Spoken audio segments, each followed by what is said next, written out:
उत्तर प्रदेश के जनपद गोंडा से यूपीएससी परीक्षा में वैष्णवी पाल ने किया जनपद का नाम रोशन। वैष्णवी पाल ने यूपीएससी में हासिल की 62वीं रैंक। परिजनों में खुशी की लहर, एक दूसरे को मिठाई खिलाकर खुशी का किया इजहार। वैष्णवी के घर बधाई देने वालों का लगा तांता। वैष्णवी की बेटी बहन भी कर रही है यूपीएससी की तैयारी। वैष्णवी की छोटी बहन भी कर रही है यूपीएससी की तैयारी। पिता आदित्य पाल पेशे से व्यापारी और मां है शिक्षिका। आईएएस रोशन जैकब की वैष्णवी पाल ने बताया अपनी प्रेरणा। सिविल सेवा परीक्षा में वैष्णवी पाल ने 62वीं रैंक हासिल कर छात्रों के लिए बड़ा संदेश दिया है। यूपीएससी में गोंडा की बिटिया ने अपने मां बाप का मान बढ़ाने के साथ साथ जिले का नाम भी रोशन किया है।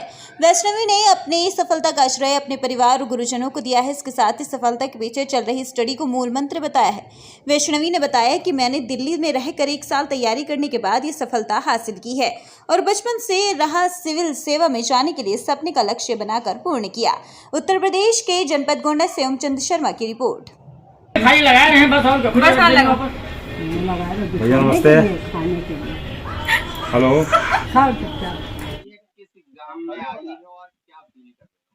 मेरी सिविल सर्विसेज एग्जामिनेशन 2022 में ऑल इंडिया रैंक 62 आई है। एज ऑफ नाउ बहुत अच्छा लग रहा है और साथ में बहुत ही एक्साइटिंग लग रहा है कि फ्यूचर में जो करने का सोचा है वो करने का मौका मिलेगा। मेरी सिविल सर्विसेज एग्जामिनेशन 2022 में ऑल इंडिया रैंक 62 आई है। अभी बहुत अच्छा लग रहा है और साथ में बहुत एक्साइटिंग लग रहा है कि जो करने का सोचा था वो आगे करने का मौका मिलेगा। ये मेरा 4th अटेम्प्ट था, 3rd मेंस, 2nd इंटरव्यू। आप इसके लिए आपका जो मोरल बूस्ट किया कैसे हुआ, कुछ एक्सपीरियंस आपके जब चाइल्डहुड से आपने ऐसा गोल सेटअप किया? बचपन में मेरे फादर ने मेरी न्यूज़पेपर रीडिंग की हैबिट डाली थी और जब आप न्यूज़पेपर खोलते हैं तो सबसे ज़्यादा आपको लोकल न्यूज़ में दिखता है कि कैसे डिस्ट्रिक्ट मजिस्ट्रेट्स ने ये काम किया, एसपी ने ये काम किया।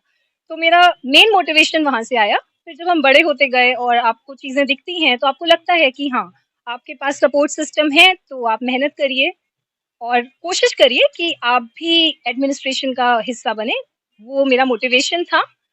थैंकफुली मेरे पास सपोर्ट सिस्टम भी है। मेरे पेरेंट्स, मेरी सिस्टर, मेरी एक्सटेंडेड मैटरनल फैमिली, मेरे सारे टीचर्स, मेरे सारे फ्रेंड्स, इतने स्ट्रॉन्ग सपोर्ट सिस्टम के साथ आई थिंक कि मुझे करना चाहिए था और किया। मेरी स्कूलिंग फातिमा स्कूल गोंडा से है। उसके बाद हमने ग्रेजुएशन किया है इकोनॉमिक्स ऑनर्स में SRCC Shri Ram college of commerce Delhi university से। उसके बाद अभी हम पोस्ट ग्रेजुएशन कर रहे हैं जवाहरलाल नेहरू यूनिवर्सिटी से इकोनॉमिक्स में मास्टर्स। कौन सी प्रॉब्लम आपको लग रही है जो आप सॉल्व करना चाहोगे? बहुत सी प्रॉब्लम्स हैं और वो डिपेंड करेगा कि पोस्टिंग कहाँ पे होती है और बाकी ट्रेनिंग कैसे होती है। पर एज अ सिटीजन अभी तक जो मेरी आंखों में सबसे बड़ी प्रॉब्लम है वो है बेसिक एजुकेशन और हेल्थ पे काम करना, particularly women education and women health पे काम करना।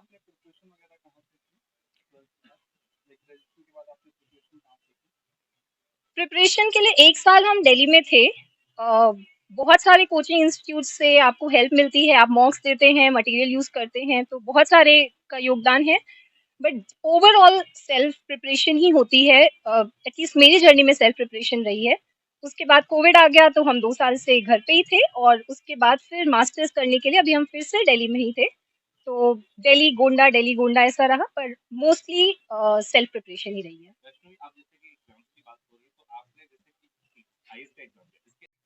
तो डर लगता है, नर्वसनेस होती है, रिजल्ट आने के बाद भी रहा, तो नर्वसनेस तो है ही। ऐसे में जो आपके जूनियर्स हैं या जो तैयारी कर रहे हैं वो भी फेलियर फेस कर रहे हैं, उनके लिए क्या मैसेज है? मैसेज सिंपल सा एक ऑब्जर्वेशन है मेरी खुद की जर्नी से, बहुत ज़्यादा कोई सजेशंस नहीं है। मैसेज ये है कि अगर आपने सपना देखा है और आपके पास सपोर्ट सिस्टम है तो मेहनत करिए, प्लीज फेलियर से मत डरिए, आपको जरूर सक्सेस मिलेगी।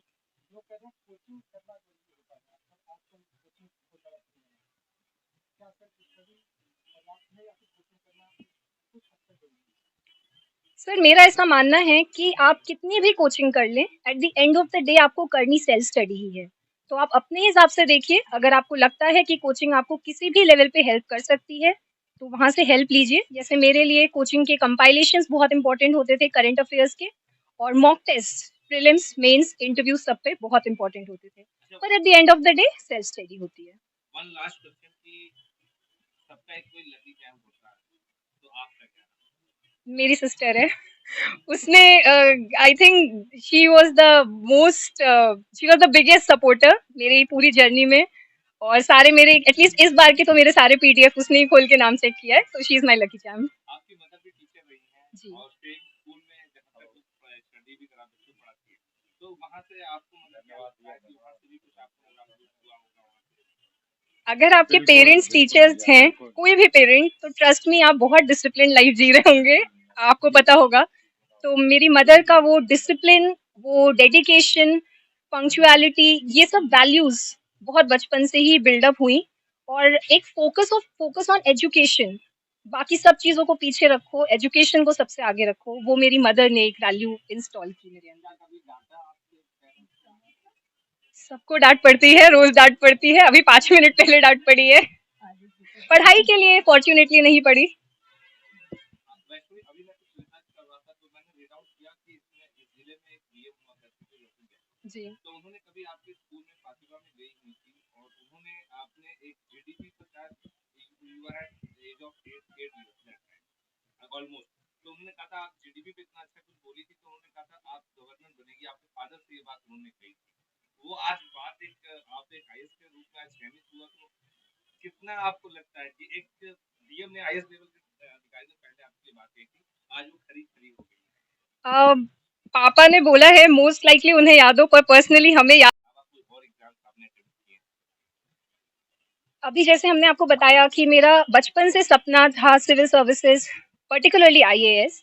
तो हमने अपने आप से यही वादा किया था कि एटलीस्ट 2 मेंस लिखने तक हम किसी भी और एग्जाम में या कोई भी और आगे की स्टडीज में नहीं जाएंगे, क्योंकि ऐसा हमें लगता था कि हम साथ में 2-3 चीजें नहीं कर सकते हैं। 2 मेंस के बाद जब मेरा थर्ड मेंस रहा ये वाला, उसके साथ हमने पोस्ट ग्रेजुएशन स्टार्ट कर दिया, पर अभी हमने कोई भी और एग्जाम नहीं दिया है इसके साथ। रिगार्डिंग इंटरव्यू के दौरान कोई ऐसा सवाल जो पूछा गया हो जो आपको लगा हो कि जो इसका जवाब नहीं था आपके पास, या फिर सबसे एक्साइटमेंट वाला सवाल जो आपको अच्छा लगा हो? जवाब नहीं था कि भी बहुत सारे सवाल थे। फॉर एग्जाम्पल मेरे से एक बहुत बेसिक सवाल पूछा गया था अकाउंटेंसी का, जिसको हमने क्लास 11th और क्लास 12th में पढ़ा है कि मेमोरेंडम ऑफ अंडरस्टैंडिंग और आर्टिकल ऑफ एसोसिएशन में क्या डिफरेंस होता है। हमें नहीं पता, याद नहीं था, तो आई सेड सॉरी। और एक्साइटिंग भी बहुत सारे क्वेश्चंस आए, पर्टिकुलरली एक सिचुएशनल क्वेश्चन बहुत अच्छा था कि अगर आप डिस्ट्रिक्ट मजिस्ट्रेट बन के आते हैं और वहाँ के एसपी के साथ पिछले डीएम की बहुत अच्छी तालमेल नहीं थी, तो आप कैसे आइस ब्रेक करेंगे। तो आई थिंक कि वहाँ पे जो जवाब दिया, और उसके साथ और भी बहुत से सवाल थे, वहाँ थोड़ा अच्छा हुआ। इसी तरीके की कोई मुश्किलें आई हो पूरी तैयारी के लिए? देखिए सक्सेस स्टोरी में आपको बहुत सारे चैलेंजेस फेस करने पड़े होंगे, बिना क्या चैलेंजेस? चैलेंजेस तो आपको एवरीडे मिलते हैं। थैंकफुली मेरे पास कोई बहुत बड़ी प्रॉब्लम नहीं थी in terms of financial support, ये सब बहुत अच्छा था। पेरेंटल सपोर्ट, फ्रेंड्स का सपोर्ट, ये सब कुछ बहुत अच्छा था। पर as far as challenges are concerned, आपको एवरी डे जब आप मॉक्स देते हैं तो आपके कम मार्क्स आते हैं, किसी ना किसी स्टेज पे आकर आप फेल हो जाते हैं। मेरा ये 4th अटेम्प्ट था, इसके पहले हम हर स्टेप पे एक बार फेल हो चुके हैं, एक प्रीलिम्स पे, एक मेंस पे, एक इंटरव्यू पे। तो मुश्किल होती है, आपको बहुत डर लगता है वापस से उसी एग्जामिनेशन हॉल में जाने में, पर ओवरऑल सपोर्ट सिस्टम स्ट्रांग हो तो सब हो जाता आज है। रिजल्ट आने का कोई नर्वस मोमेंट? रिजल्ट आने के 5 मिनट पहले तक आपको यही लगता है कि 4 दिन के बाद फिर से प्रीलिम्स देना है, तो डर लगता है, नर्वसनेस होती है। रिजल्ट आने के बाद भी रहा, तो नर्वसनेस तो है ही। फेलियर्स की बात की कि कई सारे फेलियर्स आपको फेस करने पड़े, ऐसे में जो आपके जूनियर्स हैं या जो तैयारी कर रहे हैं वो भी फेलियर्स फेस कर रहे हैं, उनके लिए क्या मैसेज है? मैसेज सिंपल सा एक ऑब्जर्वेशन है मेरी खुद की जर्नी से, बहुत ज़्यादा कोई सजेशंस नहीं है। मैसेज ये है कि अगर आपने सपना देखा है और आपके पास सपोर्ट सिस्टम है, तो मेहनत करिए, प्लीज़ फेलियर से मत डरिए, आपको ज़रूर सक्सेस मिलेगी।